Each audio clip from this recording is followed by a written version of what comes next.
partons maintenant pour les États-Unis, car les tendances observées là-bas arrivent souvent chez nous quelques années plus tard. Eh bien voici la dernière en date, construire un lotissement habité autour d'une ferme, oui, autour de champs cultivés et manger les légumes, les produits qui ont poussé sur place. On appelle cela les agricartiers et on se bouscule là-bas pour y habiter. Envoyés spéciaux Valérie Astruc, Régis Massini. Bienvenue dans le monde merveilleux de Serenbe.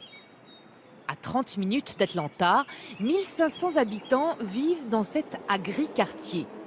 C'est le nom donné par les Américains à un nouveau concept, une ferme créée de toutes pièces et autour des maisons flambant neuves pour riches citadins en mal de nature. Balcons et jardins avec vue sur les courgettes et les salades. On s'est installé ici à 90% pour la ferme. Mais je m'en occupe pas. C'est une affaire de professionnels. Cultiver, c'est pas pour moi.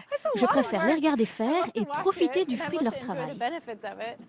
Ce couple n'a aucune intention de se salir les mains en travaillant la terre. Cette tâche-là revient à Ashley et ses 3 apprentis. Leur salaire fait partie des charges de la copropriété. Récolte plutôt des salades frisées, les petites là. 10 hectares de légumes en tout genre, des poules et du bétail pour nourrir tous les habitants. Ashley n'est que l'exploitante de la ferme.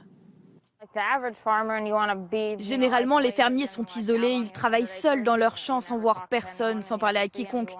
Ici, c'est différent, je peux discuter avec plein de gens.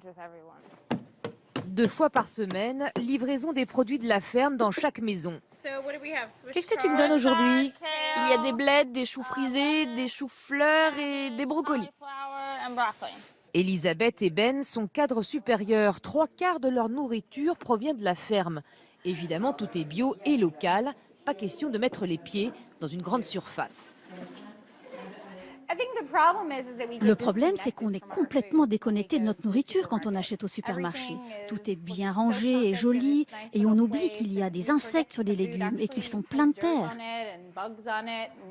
Et ces Américains lassés des fast-foods sont prêts à y mettre le prix.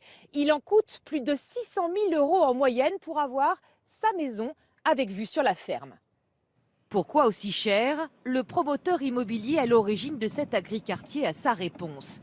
Ses clients sont prêts à payer des fortunes pour retrouver l'autosuffisance des villages d'autrefois. Ici, on vit un peu comme il y a 70 ou 80 ans. En fait, on a réuni le confort moderne et le mode de vie du siècle dernier. Panneaux solaires et installations géothermiques, les maisons sont autonomes en énergie. Steve a pensé à tout. Une école, 3 restaurants, une épicerie et un marché hebdomadaire. En théorie, plus besoin de sortir du village. Je ne pense pas qu'on soit des hippies.